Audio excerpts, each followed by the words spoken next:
Kinokondisyon ang hero dog na si Kabang para sa isa sa gawang operasyon sa kanya sa Amerika. Pero bago ang biyahe sa Oktubre, tuloy ang pagkalat ng pondo na gagamitin sa surgery. Saksi si Bernadette Reyes. Masigla ang hero dog na si Kabang ng aming datnan sa Animal House sa Makati. Bagamat nanibago at nangingilala noong unang dumating mula Zamboanga City, ngayon nakikihalubilo na siya sa ibang aso at malakas ng kumain. A pet who's gone through so much, wala siyang yung galit, wala siyang yung fear, wala siyang phobia. Napingas ang nguso ni Kabang nang sanggain at protektahan ng apo at pamangkin ng kanyang amo mula sa isang humaharurot na motorsiklo, Disyembre noong nakaraang taon.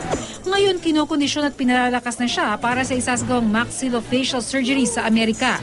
Tatakpan ang exposed na bahagi ng mukha ni Kabang para hindi dapuan ng mga mikrobyo.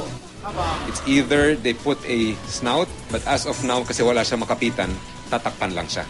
Para hindi yung bukas. Kasi utak na yan eh. Papasok yan yung mga bacteria sa utak. And fungus, which is worse. Depende sa gagawing operasyon, posibleng manatili raw si Kabang sa Amerika ng hanggang 2 buwan. Sa October 7, nakatakdang ilipad si Kabang papunta sa Amerika pero sa ngayon, kakailanganin pa niya ng $5,000 o humigit kumulang 200,000 pesos para maisakatuparan ang kanyang operasyon. $20,000 o mahigit 800,000 pesos daw ang gagastusin sa operasyon sa University of California, Davis.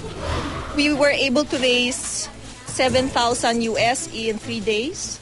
So we're very hopeful that it will go beyond the 20,000, which is good because Kabang will have expenses after the surgery. Ako si Bernadette Reyes, ang inyong saksi.